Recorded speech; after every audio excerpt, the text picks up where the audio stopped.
Hey everybody, it's the Board Game Blogger. Today I'm here to review Bloody April. This is put out by GMT Games, and it is sort of the air war over France in the Arras region, 1917. So one person's sort of playing the Royal Air Force, and one person's playing the German Air Force. And this is kind of a very detailed look into the war. It's very high up on the complexity ratings for GMT Games, and it's just a very detailed. It's more a simulation than a game almost. You know, it reaches that level. Just very detailed, very good simulation. You've got a very solid playbook. It has some sample plays, which I really like. You know, I think GMT is kind of one of the companies that has very solid sample plays. They're hit and miss on whether or not they put it into a game, but they have it here. And then you've got sort of the different scenarios. There's, you know, dozens upon dozens of scenarios. So it's, you know, there's a lot of replay value in this game. I think if you make this your main game, you're going to get a lot of enjoyment out of it. You've got a rule book. It's, you know, fairly complex. Actual rules are 30 pages or so of rules, and then there's, you know, some historical notes, gamers notes, and they've got a very good rules index. You know, GMT can be very hit and miss on whether or not they've got a rule index included. They have it here. It's 3 pages for rule index, which, I mean, you absolutely need when you've got a rule book this long. It's well done.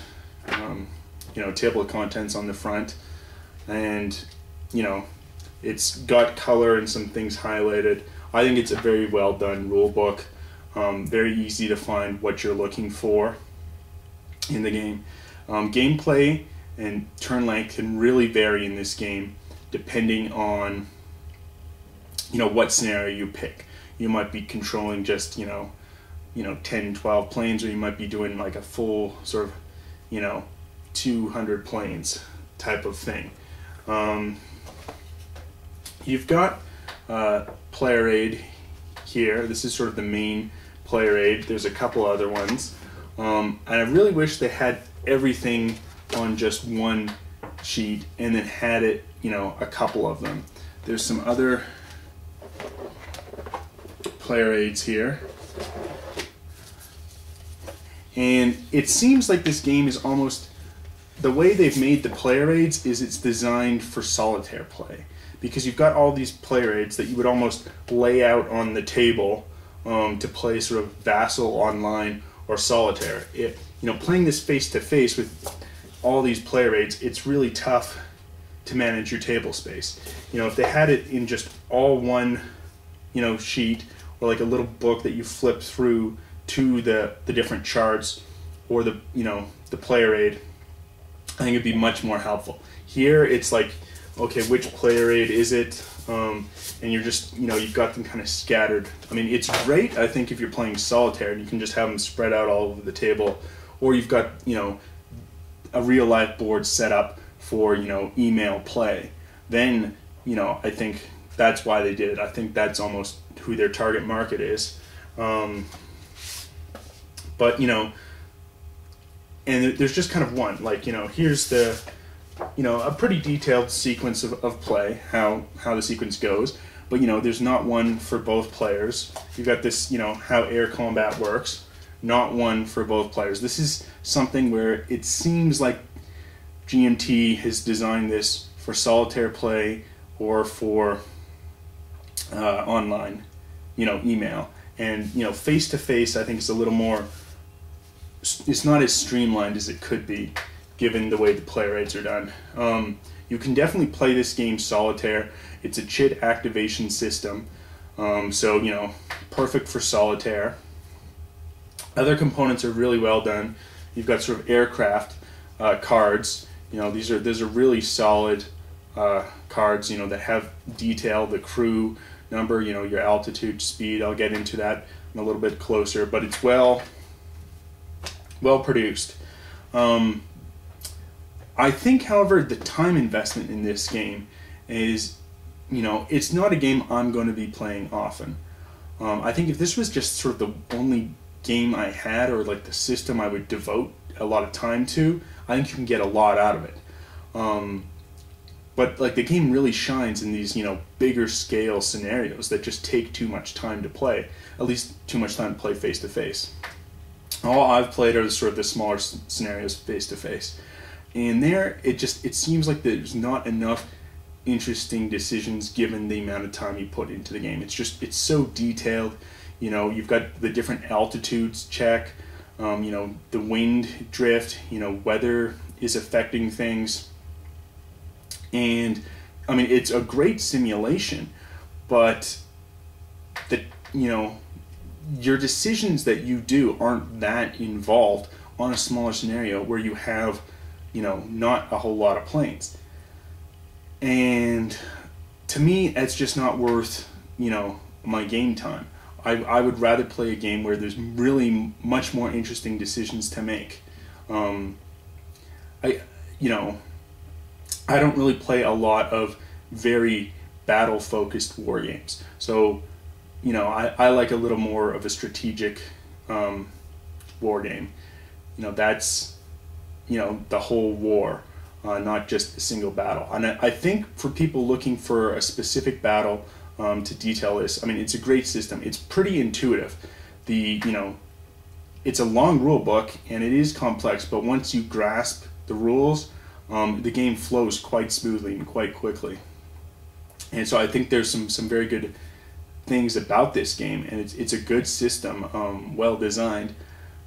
I just don't think the decisions themselves that the player makes are interesting enough. You know, it's a lot of dice rolling, a lot of checking the chart, you know, and did a situation occur, you know, did I score a hit? Did I actually engage the enemy?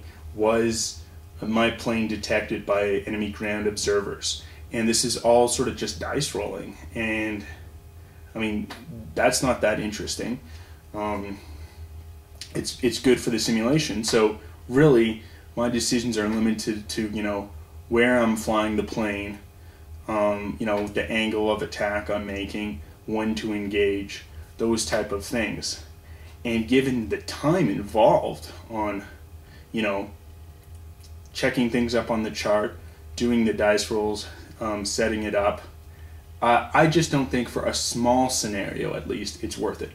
For the campaign where you have lots of planes, you know, really interesting, you know, how the campaign's playing out, then I think the game gets much more interesting and the decisions become, you know, really, really creative, and it you know, I think there's more room to craft different strategies than in a smaller scenario. But then that's taking up a lot of time, and you know, perfect for, you know, play by email, or for, you know, just leaving a game up in your room playing solitaire.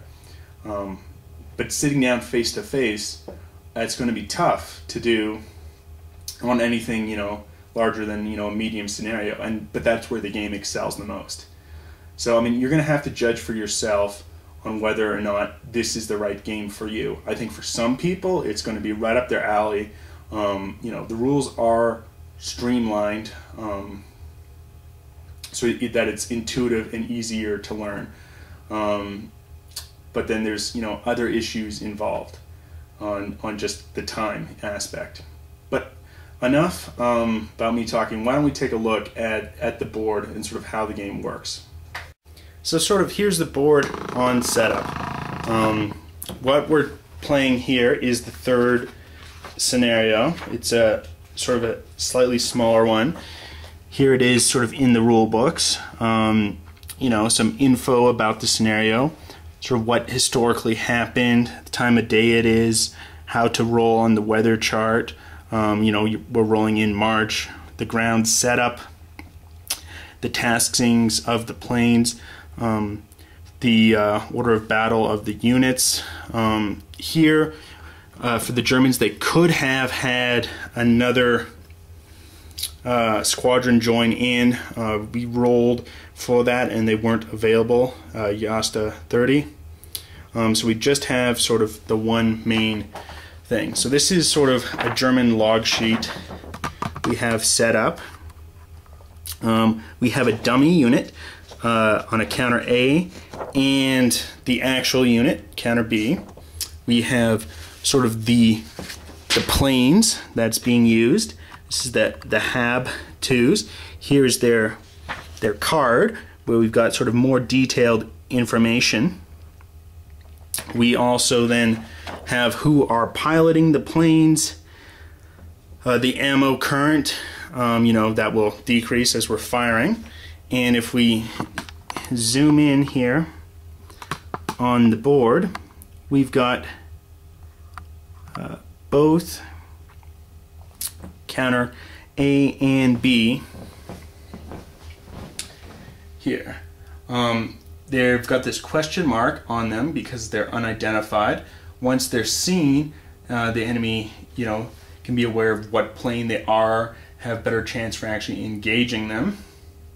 And so there's two counters. So during play, you know, they might, you know, split off. Only one of them is an actual one. So that's sort of how the fog of war element works in this game. Is there's going to be, you know, hidden movement in that, I don't know, is that an actual flight that the opposing player is moving, or is that simply a dummy flight, and once it's actually detected, I can see there's no planes there at all. So that's sort of an interesting aspect of the game. Makes it, you know, a little more interesting. We can see here there's some artillery, you know, across the trench line. We've got the brown is the British, the blue is the German, and then we can also zoom in on an actual flight. Just let the camera focus here. As we can see, one of the issues is you're going to also have to put the altitude down. So here, these flights are at +0 medium. Altitude is going to be very important during the game for can you actually engage the enemy. If they're a full, you know, 2 bands ahead of you, so sort of there's, you know, there's deck, there's low, there's medium, there's high, and there's very high. Now, you know, something at deck level can't engage, you know, planes at medium. You know, vice versa, it could happen. You know, medium can dive down and attack deck, or if you're just simply one different, you know, low can attack high. So here's the different player aids I wanted to go through. You've got this for setup and just sort of reference. You've got the list of aerodromes. You know, just easy to check where on the map it is because it's based on squares.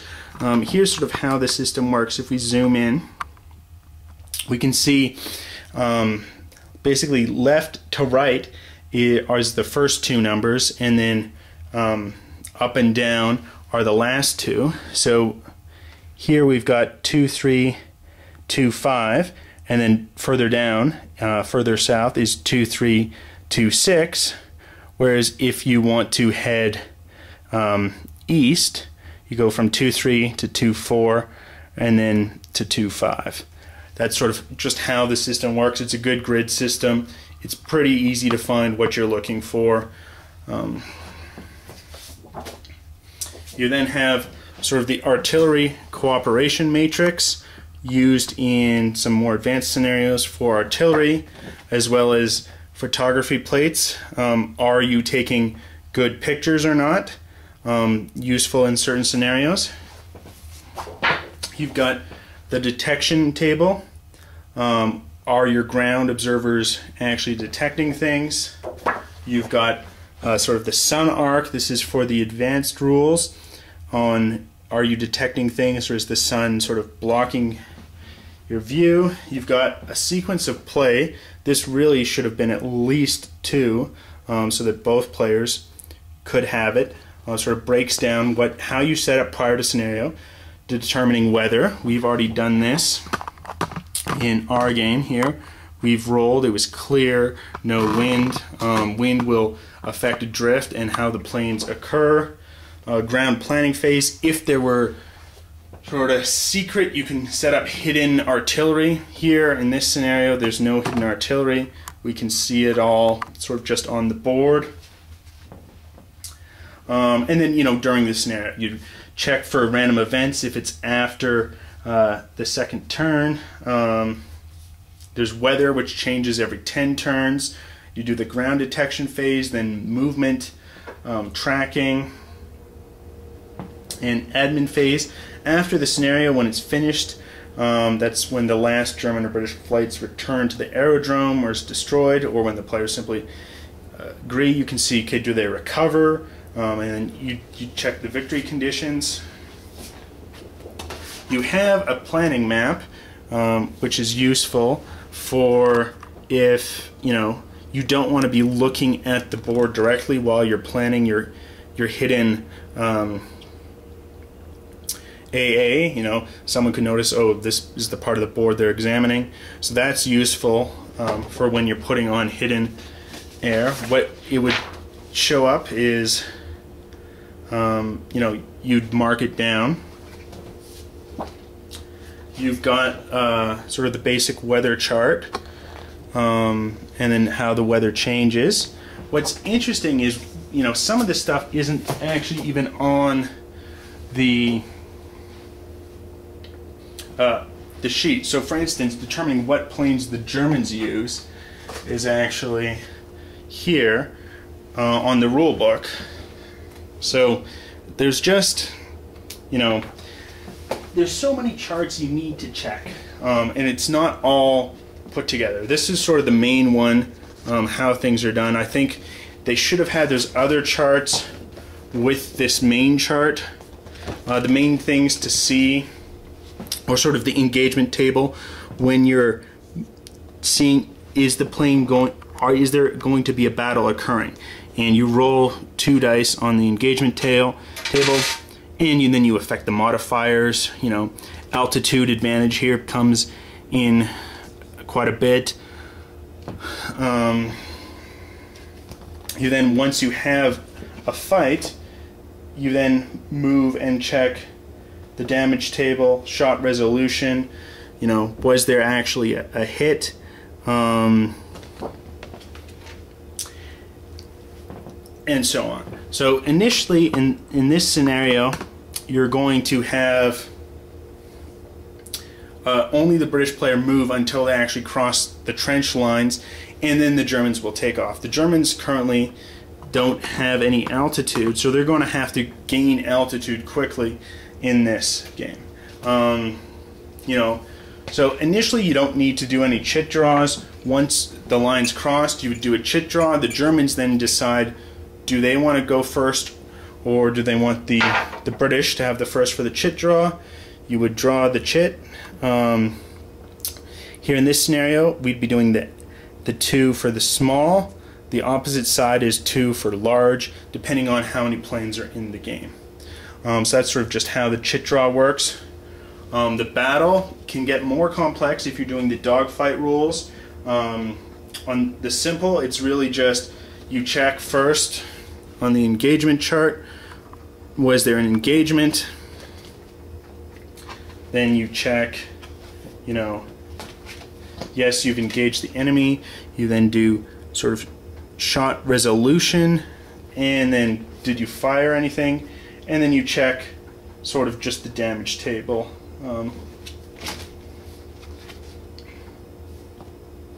So it's, you know, you've got the AA firing when you move over the AA. And I mean, it's very, you know, right now this is unactivated. By moving a plane over, it would become activated. As we can see, this plane, these planes are sort of at the low deck. You can spend things to gain altitude, but you're moving slower. As we can see, the higher you are, you actually move slower. If we see on the HAB plane, you're reducing in speed the higher you are, but then you're able to dive and, you know, spend altitude for speed. This is sort of your time to climb ratio on, you know, how far do you move from deck, then from low, and then up to medium. And then ammo is very important in this game. You know, I've played so many times where it's just you're firing off and you're missing because, you know, getting this shot resolution, if you don't have, you know, great modifiers, you know, you're just missing, not causing any damage. So it's tough sometimes to actually get a shot off. Some of these planes will only have 2 ammo, and then you need to return to your aerodrome to refuel. In this small scenario, you know, sometimes the planes will engage and nothing really interesting occurs because all the shots missed, and they go back to the aerodrome. I really think this game excels at sort of the bigger, larger campaigns. As we can see, if we check, you know, here is, you know, the campaign 21, and we're seeing just how many German units there are, how many British, and it becomes a lot more interesting the more planes you have. But then the time spent in the game is much more onerous. This is, you know, the small scenario. You know, there's not too many planes for each side. As we can see, so much of the map here not being used. Really, this is where the AA concentration is here. We got British planes set up here, one of them which is a dummy, and then we've got the German plane here. I think the map's good. I think the rules are streamlined once you get into it. There's a lot of chart checking. It feels like it's an old school war game that's been streamlined and sort of updated, but it's still a lot of chart checking without really that interesting decisions unless you're playing, you know, more advanced rules. It gets more interesting with the dogfights. But I just don't think, given the time, at least for me personally, I'd rather spend my time playing some other games. I think if you're really interested in this time period, or if you're a solitaire gamer, or if you play online a lot, this might be a great game for you. Face-to-face gaming, I don't think it's worth it, because the small scenarios, which you can do in a reasonable amount of time, just don't have that, you know, really interesting decision-making process. There's just not enough to do. It's almost all roll the dice, check the chart, you know, whereas it becomes more interesting the more planes you have up in the air for the more interesting things that you can do. But that's sort of just basic overview of how the game plays. You know, to really go into rules, it would take a while. There's, I think, some good stuff up on the internet, more detailed sort of playthroughs. The rule book itself and the playbook has a very good detailed sample play, sort of, and I think it's easy to grasp this game. It's just, do you want to invest the time in it? And I think if this is one of your few games that you own, yes, it's going to be payoff if you're interested in this time period. If you're interested in air combat, especially World War I air combat, it's going to pay off. But otherwise, for me, I think it's too much of an time investment in gaming, given the enjoyment that I get out of it. Anyway, till next time.